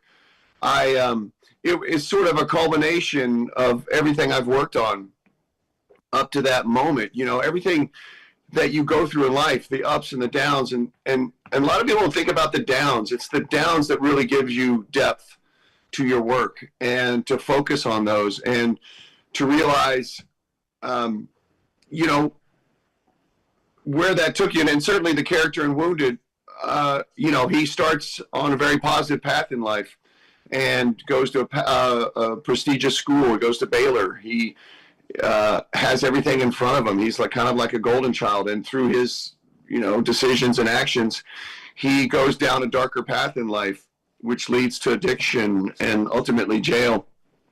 And the play starts with him coming out of that and where he's at in his life. And so, you know, I used a lot of darker moments in my life. As an artist, you have to learn to paint with the bright colors of your life and the dark colors. And I think that's what gives a character and a role depth, and makes it interesting, certainly for me as an actor. No question about it. So when you talk to aspiring actors, whether they're from Memphis or elsewhere, what do you tell them to inspire them and to make sure they're starting their journey on the right path? Yeah, well, what I would tell someone, in which I sort of wish someone would have told me, is to ultimately be you. For so many years as a young actor, I tried to interpret what I thought people wanted from me in an audition, in a role. I would think to myself, okay, when I walk in that room, how do they want me to play that line? How should I say that line that I think they're going to like? And then when I realized that I need to do that line, I need to say that line as Shaw would say it.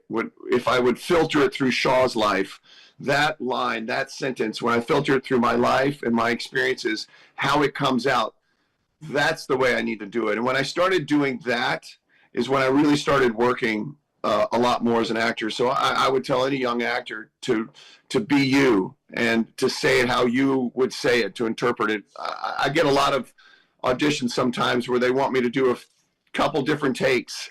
And, you know, sometimes I just send in one take. I send in, this is how I interpret the role. This is how I interpret the character. This is how I'm going to do it. And if you like it, great. If not, you know, maybe I'm not the guy, but if you hire me, this is what you're getting. When you come back home to Memphis, are there places you have to go, or places you'd like to see? I tell you, I have to see family, because I just find it, I need that in my life. And I mean, I certainly do all the haunts. I mean, I definitely have to go. It sounds cheesy, but I've got to go to Corky's and Rendezvous, because my kids make me take them there, and they like to gorge themselves. And then, you know, I need to go down to the river. I spent a lot of time down there. I found a place I would go sit and just kind of be with myself when I started early on in boxing, and sort of ground myself. And I go there sort of as always a thing, just to remind myself of where I came from. Awesome, Shaw. Well, listen, it's great to talk to you. Great to meet you. And yeah, thank you. About wanting Memphis barbecue every time you come into town. It's ridiculous, but it's true. I mean, it's so good, isn't it? Yes. Excellent, excellent. Well, listen, congratulations on such an accomplished career. We are very proud of you here. Thank you. We're proud of any native Memphian that does so well. Anything, I'll leave you the last word. Anything else you'd like to say to our Mid-South crowd tuning in? I tell you, I mean, I hope to be back there soon. I'm working on writing a film right now about some younger, my younger memories of when I was boxing. Particularly, my boxing coach got me a fight at a maximum security prison when I was 14, and so I'm writing a film on that. And I hope to come back and shoot it. Wow, that's awesome. I love it. That's what they call a tease in the industry, right? That was great. Yes. All right, Shaw. Well, listen, thanks for coming on the Digital Desk. Congratulations once again. You bet. We appreciate it. Good morning, everyone. Welcome back to the Action News 5 Digital Desk. If you're like me, you are always trying to figure out a better way to get a better night's sleep. It's so elusive for so many of us. We are so busy. Our lives are just chock full of all kinds of busyness with work and various activities outside of work. So it is so important to get that sleep for so many health benefits. So how do we do it? Not next week, not this weekend, tonight. How are we going to do it? Well, let's bring on someone who's an expert in sleep. I am joined right now by Prahad Sharma. He is a pulmonologist. He's also a sleep physician at Regional One Health. He leads a sleep clinic at the hospital, and he's joining us right now on the Action News 5 Digital Desk. Prahad, thank you for joining us here. Where do people, first off, make their biggest mistakes when it comes to trying to find a way to get some good rest out there? Good morning. Good morning, Andrew. Where do people make the biggest mistakes? So I think there's a lot of things that we could do. It's not the mistake that we make, but it's basically that we don't know that all those small things matter. As for everything else, preparation is the key for the sleep. So if you prepare yourself well, then you may have a good night's sleep. But if your preparation is not that good, then the sleep may not be that great. And what we talk about that is what you do throughout the day, what you eat throughout the day, how you spend your day, what happens throughout your day does matter your sleep. At the same time, how you sleep, when you sleep, and what environment you sleep in also affects your sleep. What's the biggest factor in getting a good night's rest? If you had to name it, I know there's several, okay, but if you had to name the biggest factor in getting a good night's rest, what is it? So first thing is, I think you need to prepare yourself, as we said earlier, that have a relaxing environment, calm down, what we call the wind down time. And when you go to the bed itself, you have to stick on a schedule, because things work better if you stick to a strict schedule. And sometimes it's difficult over the weekend. What is more important at that time is you try to fix your wake up time, because you can control that. So if you remain on that rhythm, what we call the circadian rhythm, then your sleep is better. And when you go lie down on the bed, make it dark, quiet, cool, and comfortable, so that you can sleep well without having any external disturbances to you. No TV, no cell phone, no blue light, nothing in the bedroom. What's the ideal amount of sleep? Sometimes people get too much, sometimes people get too little. What's ideal?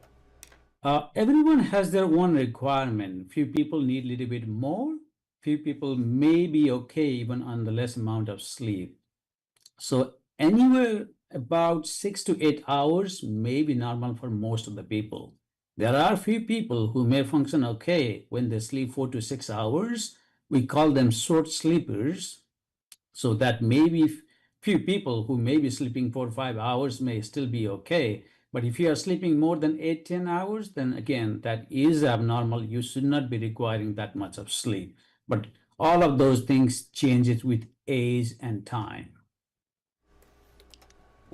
I know a lot of people have sleep apnea. It's a pretty common condition out there. Can you briefly explain some of the issues associated with that and the best remedies from your perspective? Yes. So as you said, yes, sleep apnea is very common. And 1 in 5 male and about 1 in 6 or 7 female will have sleep apnea. But a lot of them goes undiagnosed or underdiagnosed because people don't realize the symptoms they are having may be coming from sleep apnea. So few of the symptoms are people may just have mild difficulty kind of thinking, brain fogging or something like that, or they may also have early morning headache which goes away after a few hours, or they feel a little bit irritable throughout the day, maybe a little bit sleepy during the day.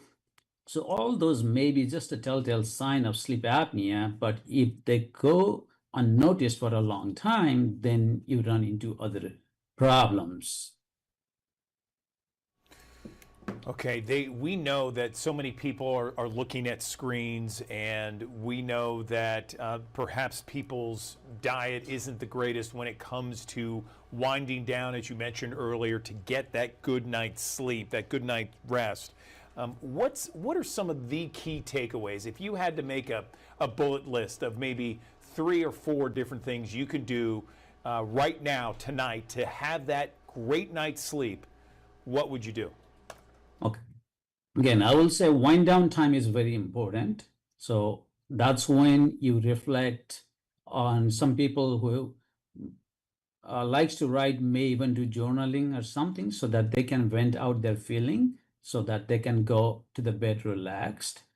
And reading books, doing something very quiet and not too exciting, not too entertaining helps.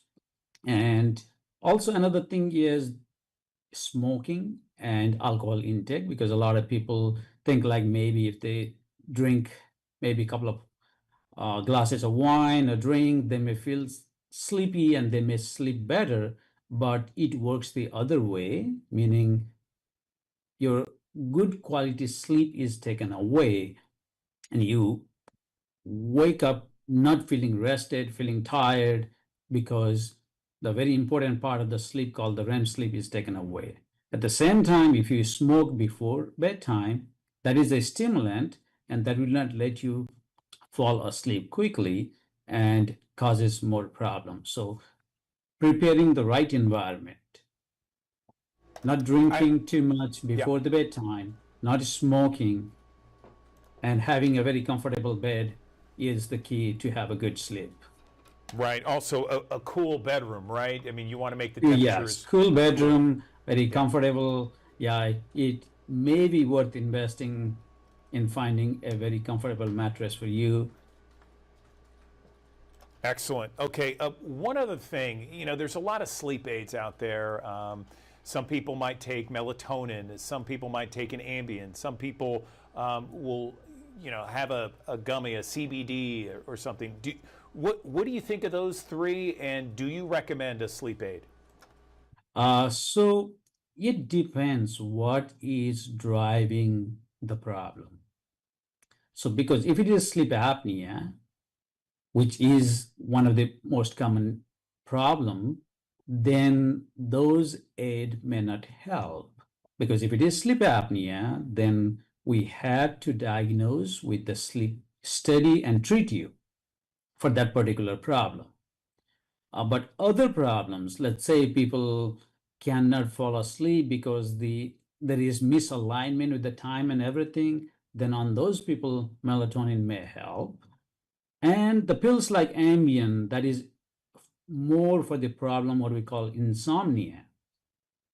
And for that one, people have difficulty initiating sleep, and Ambien may help, but that is not the best medication, because a lot of the time trying to find what is causing the problem and attacking or solving the underlying problem is the best modality.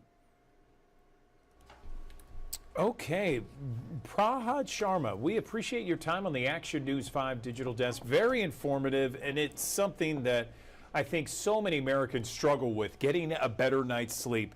And hopefully, people have been taking notes and really kind of thinking about a better night's sleep tonight through some of your recommendations. So we appreciate your time on the Digital Desk. Thank you. Well, that does it for us here in the Action News 5 Digital Desk. We have Ariana Poindexter coming up for Action News 5 Midday. That's at the top of the hour. And then join us once again for another edition of the Action News 5 Digital Desk beginning tomorrow morning at 9 o'clock. You can find us on all your digital platforms, digital channel 5.3, channel 907 on Xfinity.